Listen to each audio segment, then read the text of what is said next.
Hello pilots. Today I'm going to show you how our sewing jig works with some small diameter line. This is a DSL 70 and it's pretty simple stuff. It's hard to do freehand, but the sewing jig just makes it real easy here. So the first thing I do is I just drop my needle all the way down, and then as the needle comes up I wait till the arm's coming up, the thread arm that's lifted, and once that starts coming up then I stop, and then I take the tail out here, and that way I don't get any snags underneath because my arm is going on the way up, so it'll keeps the thread tight at the bottom and it won't snag. And then I'll go ahead and stick my line in the sewing jig, and I got my marks here for my reverse stitch, so I'm going to set that mark right past the needle hole right there. I'll use my knee bar to drop my presser foot, and then we'll go ahead and begin here. We'll start reverse.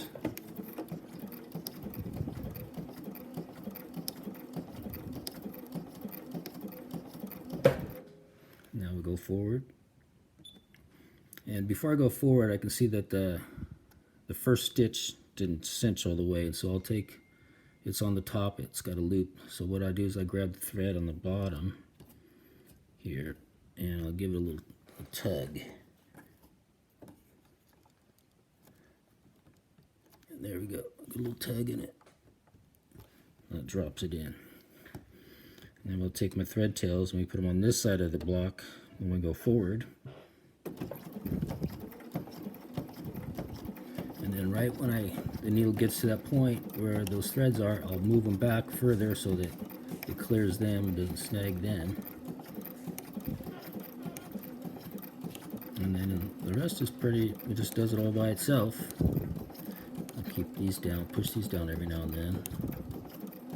And I got my mark for the reverse stitch coming up now.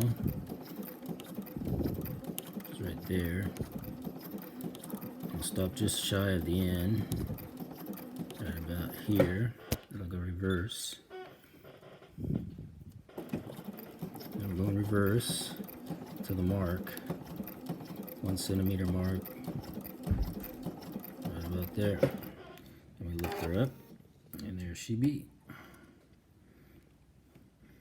There's quite a bit of a glare here. Let me turn the light off, maybe you can see the stitching better.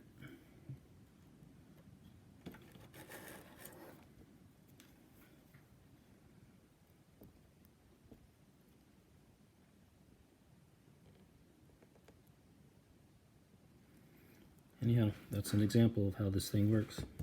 $250. Been sending them all over the place.